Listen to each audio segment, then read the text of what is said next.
Il sera un jour l'un des jockeys qui compte. Nous poursuivons notre série dans les coulisses de l'école des courses hippiques de Cabriès. Ce soir, dernier épisode et rencontre avec Antonio Orani, un cavalier italien hors pair, sacré étrier d'or. Feuilleton tourné avec Gilles Guérin et Philippe Hervé. On le surnomme le petit prodige sarde. L'étrier d'or récompense l'apprenti jockey qui a obtenu le plus de victoires dans l'année. Pas étonnant que les grands entraîneurs lui confient leur meilleure monture. Ça veut dire quoi? Ça veut dire que si je te dis de te mettre 3-4, mais que ça roule très vite, tu peux te mettre 5-6. Cet après-midi, sur l'hippodrome de Marseille-Ponte-Vivo, il va courir 4 fois.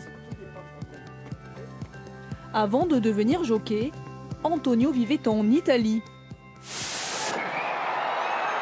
Là-bas, il faisait des pallios, des cavalcades spectaculaires où les chevaux sont montés à cru, c'est-à-dire sans selle. C'est là qu'il est repéré par Michel Planard, un entraîneur de Cabriès. Il le convainc de venir étudier ici, à l'école des courses hippiques. Oui, mais voilà, il y a comme un léger problème. Je suis venu ici à l'âge de 13 ans. Je ne parlais pas un mot de français. Je suis arrivé, c'était difficile les premiers mois. Ouais, aussi, je ne comprenais rien. Je me suis rendu compte tout de suite qu'il était capable de beaucoup de sacrifices pour arriver à son objectif. Il est toujours régulier dans sa volonté. Ça reste un garçon qui est calme et qui avance et qui avance. Ah, mon poulet.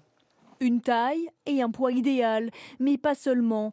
Antonio est aussi un fin stratège. Une course en moyenne, elle dure 1 minute 50, mais c'est un effort très très dur. Parce que tu dois penser, tu dois réfléchir, tu dois faire attention aux autres chevaux, aux autres jockeys. Tu dois essayer de prendre des exemples des plus bons jockeys. Retour sur l'hippodrome de Pont-de-Vivo. Antonio a perdu dans la première. Ah, pas très bien, le cheval n'était pas très bien.